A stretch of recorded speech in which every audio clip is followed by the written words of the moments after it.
Et frère, grosse vidéo aujourd'hui, j'ai fait un tweet qui n'a pas du tout percé parce que sur Twitter j'ai zéro buzz. D'ailleurs, va me follow si t'es sur Twitter et like tous mes tweets, frérot. Dès que je poste un tweet, tu likes, tu RT.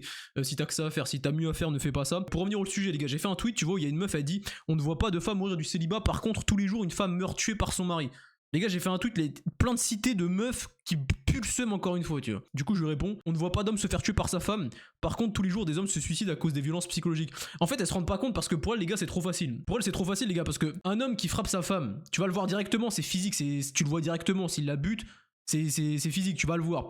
Un homme qui se suicide parce que sa femme lui a fait subir des violences psychologiques pendant des années, si ce n'est plus, si ce n'est moins. Dans tous les cas, un homme qui se suicide pour des violences psychologiques, tu peux pas le voir. C'est un truc intangible, ça se voit pas, donc forcément tout le monde va pas remarquer et ça va passer sous couvert en soum, personne ne va le voir. Donc en fait pour les femmes, les gars, pour elles c'est impossible, elles se disent bah ouais mais non en fait il y a que les femmes qui souffrent parce qu'il y a un féminicide toutes les 3 minutes machin. Oui mais en fait il y a 3 à 4 fois plus d'hommes qui se suicident que les femmes, donc tu te doutes bien, il y a bien une raison derrière ça. Et j'aime pas la sociologie, j'ai envie de te dire, enfin je kiffe la sociologie mais je veux dire celle qu'on nous enseigne à l'école, j'aime pas ça plus que ça. Mais Durkheim il parle du suicide social. Les gars, ce qui pousse le plus à se suicider c'est le rejet social, le fait de ne pas être aimé, de ne pas être aimé. Donc tu te doutes mon gars que dans une société où 3 fois sur 4 le divorce est demandé par la femme, tu te doutes que l'homme va se suicider en raison de ça, parce que c'est ce qui fait qu'il est rejeté, qu'il va manquer d'amour. Quand t'es rejeté en tant qu'homme, c'est parce que t'as pas fait le travail, donc tu peux t'en vouloir qu'à toi-même. Mais une fois de plus, c'est pas visible. Les femmes, elles se rendent pas compte qu'elles rejettent les moches parce qu'elles, elles sont concentrées sur les 5%. Elles savent pas que les 85% d'autres, ils subissent des violences psychologiques et ils sont pas bien et ils peuvent aller jusqu'au suicide. Donc elles sont là à dire oui on ne voit pas de femmes mourir du célibat, par contre tous les jours une meurt par son mari. Bah oui mais c'est pareil, tu vois pas de femmes tuer sur leur mari, mais combien de femmes ont poussé leur homme au suicide avec le divorce et tout. Après il y a des meufs, elles disaient dans le truc ouais mais MDR le divorce c'est pas une violence psychologique. Au bout d'un moment, si tu peux pas comprendre qu'un homme qui a mis la moitié de ses biens en jeu, qui a donné son cœur et ses émotions et qui a donné, je sais pas, la moitié de sa vie, si ce n'est plus, si ce n'est moins, des enfants peut-être, tu peux pas comprendre que c'est une violence psychologique que sa femme veuille le quitter. Alors autant c'est son droit, elle fait ce qu'elle veut, mais au moins admet que c'est une violence psychologique. Et j'ai vu des citations de tweets, les gars, je vais vous montrer, j'ai vu des citations de fous. Bon déjà les frères, on a ça là. La première séance de psy est gratuite, on va parler de ça parce que c'est bon, ils m'ont saoulé. Alors les frérots, pour ceux qui ont pas compris, je te refais le topo. La médecine, leur but c'est de te rendre malade pour que tu dépendes du système de soins français, du système de santé. En fait tu cotises toute l'année pour la sécurité sociale et en plus après t'es pas remboursé quand tu vas acheter des médicaments sur un médicament sur 2. Le but de la médecine c'est de te rendre malade pour dépendre de l'État, de la même manière que les retraites, c'est fait pour te faire dépendre de l'État, parce que si tu dépends de l'État, t'es foutu, t'es dans la merde. Bah la médecine moderne, le but c'est que tu sois malade, enrichir les pharmacies, dépendre de l'État et te faire canner quand t'as 60-65 ans que tu ne puisses plus travailler pour l'État. Globalement c'est ça. Et bah maintenant les psychologues c'est pareil. Et elle me dit quoi les séances de psy, la première séance de psy est gratuite. En fait le psychologue c'est pareil. Le but du médecin c'est de te faire croire que tu ne peux pas te guérir par toi-même, tu dois forcément aller chez le médecin. Le but du psychologue c'est de te faire croire que tu ne peux pas guérir ta dépression par toi-même, tu dois forcément payer un psy et des traitements et des thérapies et des Xanax et tout plein de médicaments, alors que la seule cure, l'unique cure de la dépression, c'est le temps, attendre que ça passe, faire du sport, bien se nourrir, organiser une routine le matin et le soir autour de ton sommeil, faire des activités, j'ai envie de te dire, qui te rendent heureux, côtoyer des gens qui te rendent heureux. Si c'est pas le cas, tu crées des liens sociaux. Si tu n'y arrives pas, t'appliques déjà tout le reste, tu verras, ta dépression elle va vite partir. Parce que les gars, je sais pas si vous réalisez, en fait, il y a des gens, ils pensent premier degré qu'un inconnu qui a fait des études de psychologie. Alors autant un mec qui a une bonne énergie, qui a une bonne vibe, généralement un mec qui a passé par là, frérot, par les études de psychologie, il vibre pas un auto, j'ai envie de te dire. En vrai, je dis de la merde, mais en fait, faut comprendre les gars que le psychologue, il est payé pour t'écouter et te faire des conseils de merde, te donner des conseils de merde qu'on lui a donné à l'école. Est-ce que ton médecin te guérit? Est-ce que ton médecin il t'a déjà guéri, frérot? Est-ce qu'il t'a déjà diagnostiqué ta maladie du premier coup? Ton médecin ne te guérit pas. Tu penses que le psychologue il peut soigner ta dépression? Il est là pour prendre tes 80 euros, t'écouter 1 heure, te faire des thérapies, te fidéliser sur 10 séances de thérapie et te prendre de l'oseille sur 10 séances. Et que tu guérisses ou pas ta dépression, il en a rien à foutre. Que tu guérisses, ton docteur il en a rien à foutre, et ton psychologue, que tu sois déprimé ou pas, il en a rien à foutre. Lui justement il a tout intérêt à ce que tu restes dépressif pour que tu viennes taper les 10 séances de la thérapie. Donc Maros, ta séance de psy gratuite, j'ai envie de te dire, je te la mets où je pense, tu vois, personne va aller chez le psychologue. Les gars, il y a que les filles qui vont chez le psychologue. Y a pas d'hommes qui vont chez le psychologue. Les gars, les listes de rendez-vous de psychologue, c'est bondé de meufs. Tu verras jamais un mec aller chez le psy. Et parce qu'elle, elle pense que les gars, si nous, on a des traumas et si on se suicide plus, parce qu'on va pas chez le psychologue. C'est juste que nous, on est plus intelligents. On a compris qu'aller chez le psychologue, ça allait pas nous soigner. Genre, on n'a pas le temps, j'ai pas le temps, gros. J'enchaîne 35 heures par semaine, j'envoie du contenu à gogo. Gros, tu penses que quand je suis fatigué, je préfère juste pas attendre que ça passe, je préfère ne pas attendre que ça passe et partir chez le psychologue. Genre, j'ai que ça à foutre. J'ai pas le temps, frérot, j'ai pas le temps d'aller chez le psy et de me confier, j'ai 1 million de tâches. Alors que moi, je suis pas père de famille, j'ai pas de femme. femme. Imagine un père de famille qui a tout ce que je fais, mais en plus il a une femme et des enfants, et une femme qui veut divorcer. Tu penses qu'il a le temps d'aller chez le psy, qu'un psy lui dise ah, monsieur, est-ce que vous avez introspecté vos traumas d'enfance? C'est peut-être parce que... Bah non, c'est juste t'as marié la mauvaise femme et elle t'a fait perdre du temps, elle t'a fait perdre de l'argent, elle t'a fait perdre un mariage et la garde de tes enfants, c'est tout, tu vois. Donc voilà, je voulais quand même un peu nuancer les gars, globalement. Oui, je peux comprendre que des personnes se sentent rassurées quand ils vont voir un psychologue, quand ils peuvent se confier, quand ils ont quelqu'un à qui parler, raconter leurs problèmes, quelqu'un qu'ils estiment compétent à les écouter et à proposer des solutions. Bien sûr que ça peut les rassurer, mais moi, à mon humble existence, à mon humble avis, je pourrais jamais trouver quelqu'un, à part si c'est un mentor, un mec que j'estime de fou, mais c'est pas un psychologue que j'estime de fou, que je connais ni d'Adam ni d'Ève, je sais pas ce qu'il a fait dans sa vie, je suis désolé, c'est pas à lui que je vais me confier, ça m'inspire rien du tout, je sais pas ce qu'il pourra me dire pour me rassurer, quel genre de thérapie il pourrait mettre en place, mais c'est sûr que si un jour je vais mal, la dernière personne que j'irai voir c'est un psychologue, frérot. Je vais me confier à Dieu plus souvent, je vais avoir plus de gratitude parce que je sais que ça aussi ça permet de guérir les effets dépressifs ou les choses comme ça, mais globalement c'est pas un psychologue que je vais aller voir. Donc ta première séance de psy, j'ai envie de te dire force à Watt, on n'est pas ensemble, les filles continuent d'aller voir des psys, au moins ça fait de l'argent pour eux, on est content, mais j'ai l'impression que ça permet pas de vous soigner. Donc arrêtez de nous conseiller des psychologues, les filles elles pensent premier degré les gars. Le monde irait tellement mieux si les hommes iraient chez le psychologue. Alors oui mais non, en fait ça marche pas comme ça. Nous on n'a pas le temps d'aller chez le psy ne soigne pas, et c'est pas parce que toi t'as le temps de faire ça et tu penses qu'il te soigne, alors qu'au final t'es sponsorisé chez lui gros, t'y vas tous les ans, t'es fidélisé, t'y vas toute l'année, et toi tu crois encore qu'il va te guérir. C'est quand que tu guéris de ton truc, c'est quand au bout d'un moment que t'es guéri de tes traumas, jamais de la vie. Parce que c'est le sport, c'est l'action qui te fait guérir, c'est pas aller perdre de l'argent chez le psychologue. Déjà je voulais vous montrer le tweet, l'impact qu'il a eu, bon il y a eu zéro, il y a pas beaucoup d'RT, mais tout ça pour vous dire que j'ai un compte à 10 à 15, 18 à 20 abonnés, un truc comme ça sur Twitter, j'ai aucune visibilité. Mais dès que tu parles de ça, les meufs elles en peuvent plus. Regardez les gars, regarde tous les cités les gars.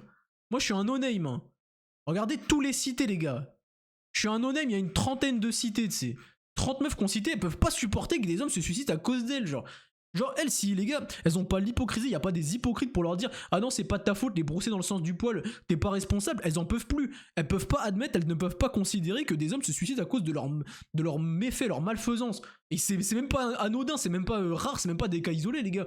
Genre il y a 2 à 4 fois plus de suicides chez l'homme. Pourquoi alors, à ton avis? Donc là le truc dont je vous parlais tout à l'heure les gars, c'est un mec en plus qui a mis ça je crois. T'es mal la gueule des exemples de violence psychologique, je te dis. Garde d'enfant pour lui, c'est pas une violence. Genre la meuf, elle se sert des privilèges qu'elle a auprès de la justice parce que les gars, 77 fois sur 10, la garde est remise à la femme. Alors oui, l'homme ne la demande pas tout le temps ce que tu veux, je m'en bats les steaks. Il existe dans ce monde des hommes qui ne peuvent pas voir leurs enfants parce que leur femme joue de la justice. Oui, c'est une violence psychologique. Si toi tu peux pas admettre ça, c'est très grave. Tromperie. Ah, t'es mal la gueule des violences psychologiques. Genre se faire tromper, c'est pas une violence psychologique. Au bout d'un moment, la meuf, elle peut pas me frapper. Hein. Je fais 20 kilos de plus qu'elle, ou si ce n'est plus, ou si ce n'est moins. C'est la 3e fois que je dis ça dans cette vidéo, mais on s'en bat les couilles. Je suis plus lourd qu'elle, elle peut pas me faire mal physiquement, faut bien admettre qu'elle puisse me faire mal d'une autre manière. Et genre si toi pour toi une tromperie, un divorce et la garde d'enfants c'est pas une violence psychologique, qu'est-ce qu'une violence psychologique? C'est-à-dire qu'en fait les femmes ne peuvent pas faire mal aux hommes dans ce cas-là. C'est pour ça que c'est trop facile pour elles et c'est trop facile pour le féminisme, c'est trop facile pour la société et les femmes en général. Parce que quand tu omets que les violences psychologiques existent et qu'elles les exercent à outrance sur l'homme, c'est beaucoup plus simple de déresponsabiliser la femme et de ne jamais lui attribuer de faute. Pourquoi elle serait fautive d'un quelconque truc? Elle ne peut pas faire de mal à l'homme parce que physiquement elle est moins forte. Et vu que les violences psychologiques sont omises, bah forcément il reste plus rien. Donc j'ai envie de te dire, les hommes sont juste de méchants simulateurs, ils se suicident à cause de X, à cause de personne. Témoin, il y en avait une autre de ça, j'avais pas vu, regardez la Manon là. Violence psychologique, garde d'enfant pour la mère, tromperie, divorce, je vais mourir. Genre pour toi c'est pas des violences psychologiques. Tu peux plus voir la chair de ta chair, j'ai envie de te dire, tes enfants, la moitié que t'avais avec toi, elle est partie loin, elle est en train de se faire trouer par un autre homme, elle a éventuellement pris la moitié de ta maison, la moitié de tes biens, mais ça c'est pas une violence psychologique, ça peut ne pas te pousser au suicide éventuellement. Juste l'admettre en fait, on te demande pas d'avoir pitié pour eux parce que vous avez aucune pitié, je vous montre le tweet d'après les gars, vous allez vous pisser dessus, elles sont d'une méchanceté pas possible, c'est terrifiant, le cœur des femmes me fait flipper les gars.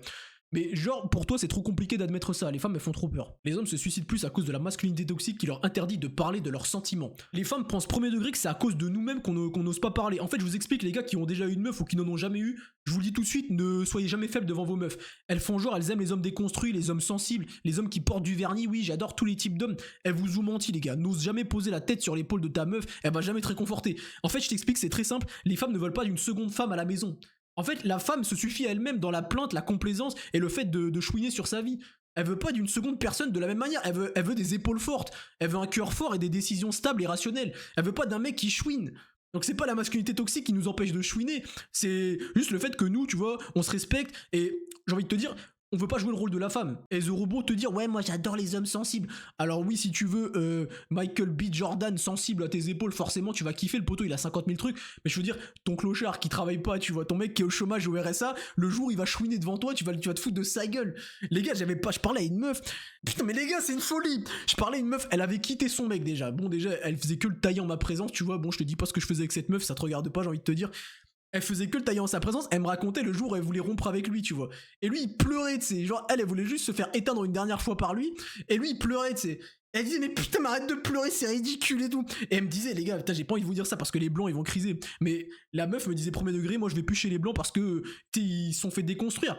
Après, moi, je vous le dis, les gars, je suis d'avis que tous ne sont pas comme ça, mais c'est vrai, c'est la cible de l'Occident. Donc, je peux pas lui en vouloir quand elle dit ça. Mais tout ça pour te dire que, les gars, les meufs, quand elles parlent de vous au mec sur qui elles bandent, tu vois, parce que moi, elle bandait sur moi, mais elle bandait pas sur son mec d'avant, elle me racontait tout, elle l'éteignait, elle avait aucune pitié pour lui. Donc, si les hommes n'osent pas pleurer en votre présence, c'est parce que les hommes savent très bien ce que vous dites derrière eux. Et c'est terrifiant. Et moi, les gars, j'en suis témoin. J'ai prêté cette oreille à ce genre de femmes qui taclaient leur premier mec, leurs ex qui pleuraient à leurs pattes, frérot. Et je veux te dire, tu veux pas être à leur place. Donc les gars, ne pleurez pas pour une femme et ne les écoutez pas. Les hommes déconstruits, les hommes qui mettent du vernis, les hommes féministes à outrance, les hommes qui pleurent à leurs épaules, les hommes qui se mettent à genoux par terre et tout, elles pourront te faire croire qu'elles aiment ça, elles pourront te faire croire que c'est à cause de la masculinité toxique.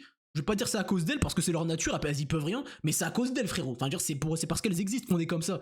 S'il y avait personne et que tu pouvais chialer et que personne se moquerait de toi, je pense que tu le ferais. C'est juste que tu sais que les femmes n'aiment pas ça. Donc, frérot, quand tu rentres le soir à la maison et que t'as charbonné toute la journée, que t'es fatigué, tu vas pas commencer à pleurer sur ses épaules. Ah, bébé, je suis fatigué. Elle va te dire, frérot, je me suis marié avec un homme, je veux pas d'une seconde femme à la maison qui pleure. J'ai déjà mes règles une fois par mois, je pleure quand je me coupe un ongle et quand je me cogne le pied par terre parce que j'ai mes règles et je fonds en sanglots, c'est les hormones.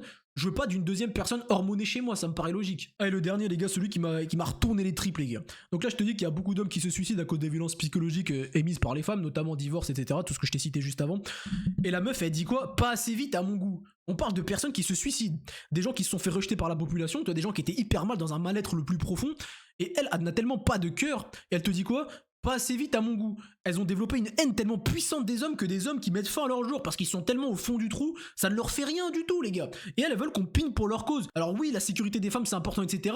Mais je te cache pas, moi, tous vos témoignages, tous vos trucs bidons auxquels je n'y crois plus du tout, tu vois, parce que j'ai commencé à comprendre que les femmes elles aimaient bien mentir pour se déresponsabiliser. Mon frérot, on va pas pigner pour vos causes, hein. Quand tu vois le mépris qu'elles ont pour des hommes qui se suicident, des gens qui perdent la vie, j'ai envie de te dire, frérot, il n'y a plus rien, il n'y a plus d'âme, il n'y a plus de cœur. Donc, une fois de plus, elles auront beau vous dire qu'elles aiment les hommes fragiles, les hommes sentimentaux. Regarde les paroles qu'elle émet à l'égard de personnes qui préfèrent mettre fin à leur jour que rester sur terre tellement ils sont pas bien. Alors elles ont beau dire aux hommes, ah pleure si t'es pas bien, mais ceux qui se suicident et qui mettent fin à leur jour, pas assez vite à mon goût. On est dans un monde de fous, les gars. Bon, mes frérots de YouTube, on revient en plein écran. Les gars, ça m'énerve parce que depuis que je fais tu sais, je clip un peu mes vidéos YouTube et les bons extraits, je les mets sur TikTok. Du coup, les gars, j'arrive plus, c'est ma première vidéo où je fais ça ou la deuxième. Et dès que je commence à partir en punchline, je me dis putain, vas-y, débite, ça va partir sur TikTok. Et après, je suis plus dans le calme, je suis plus en train de me poser, en train d'essayer de vous parler, de vous apprendre des choses. Là, désolé les gars, cette vidéo c'était full tirer des balles. Je vous ai pas transmis de valeur. Faut que j'arrête parce que c'est trop compliqué de faire une vidéo YouTube et d'avoir en tête de se dire putain, si j'arrive à débiter des trucs de fou, ça peut finir sur TikTok et me faire prendre v'là les abonnés, me faire buzzer sa mère. Faut que je reprenne mon nature, tu vois, mon naturel. Je parle normal, j'essaie juste de vous parler normal et je pense pas au fait de clipper des choses. Faut que je vire ce truc de ma tête parce que ça m'énerve. Là les gars, pendant tout le truc où je vous ai parlé, quand je commençais à débiter, je me disais putain vite, débite, dis des trucs de fou, Et au final ça perd de valeur, c'est juste trash, c'est pas ce que je veux faire. En tout cas mes frérots, au moins ça vous aura diverti, je pense, peut-être vous allez kiffer ce format.